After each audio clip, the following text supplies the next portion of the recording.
There are more things in heaven and earth, Horatio, than are found in your philosophy. This line, delivered by Hamlet, is spoken to his friend Horatio after Horatio's disbelief at seeing the old king's ghost.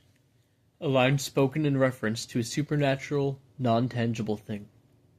As such, this line also has many applications in the world of academia, art, and life in general. Immortality has been sought after since the dawn of time. In this modern era, Brian Johnson has made strides in prolonging life. Setting aside religious implications of man-made eternal life, this quest is a vulgar one that paradoxically may give life but strips it of all meaning. Johnson must continually draw blood and plasma from his sun in order to maintain his own life. He must adhere to a strict diet and regimen just in order for this plan to work. What can his quality of life be like? Forsaking all his favorite foods, being permanently strapped to a machine, leeching off his own son's lifeblood. For what? His wife will die. His son will die. Friends, the world he knew, all will pass away, and he will remain in his sterile, experienceless life.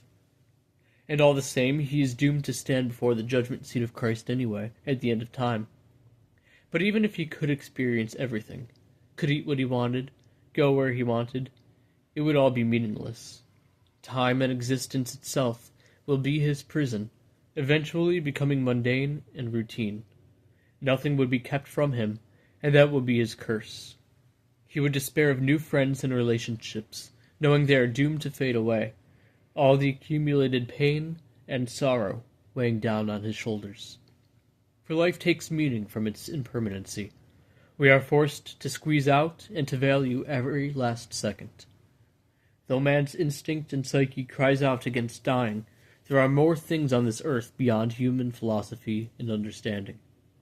Let us not become so devoted to trying to live forever that we forget to live. In this day and age, seemingly all sorts of art, music, painting, poetry, have all been disparaged, thrown aside, and finally ignored altogether, save for, as Novalis says, those born under a strange star, in exchange for occupations that have a far more stable or financially profitable end. Of course, money must always be required, but it is not an end of itself, and it should not be necessary that the exaltation of one is at the price of the other. And we can see this with high-stakes testing in American public schools.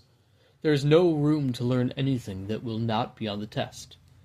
Nor is there any reason to teach you anything that will not be profitable to be exploited by employers later down the road in life.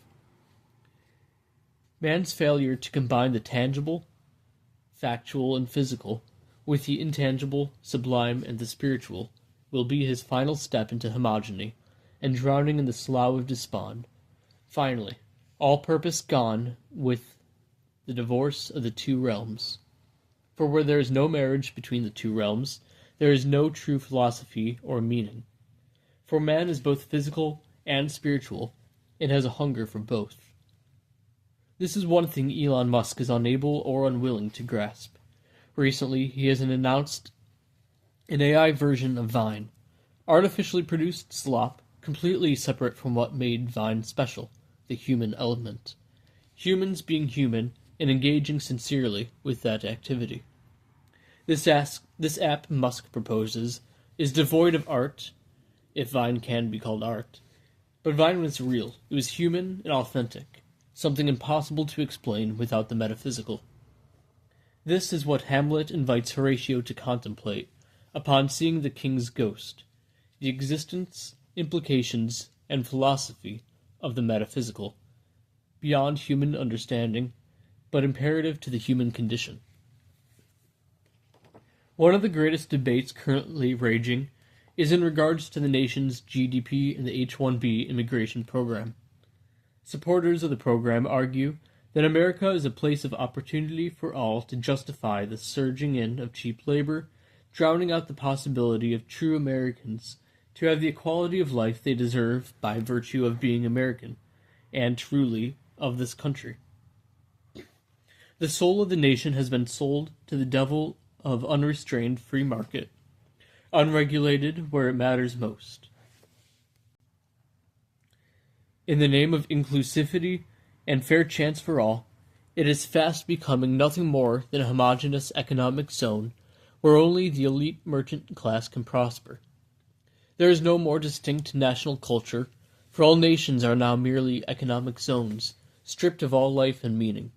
No culture, but each country must now be a corporation, because we have deemed and then sacrificed the existence of the spirit of nations. Colombia is dead. Worse, she is declared never to have existed. A great failure of the modern Christian mind is the failure to acknowledge all the aspects of the spirit realm. Of course, we believe in the supernatural power of God, but the supernatural realm we refuse to think about. Instead, we pretend it does not exist. But hiding under the covers will not make the monster under the bed disappear. Rather, it inhibits our ability to keep a watchful eye on such a monster. We should not be obsessed with or actively practice the supernatural, but we should have an understanding of the spirit realm, because it will actively wage war on us and on the earth. For there are more things in heaven and earth than are dreamt of in mere scientific inquiry. So believe them. See past the blinkers of rational philosophy into the no less real realm of mystical spirituality and virtue. Let us restore wonder and meaning in this tragic earth.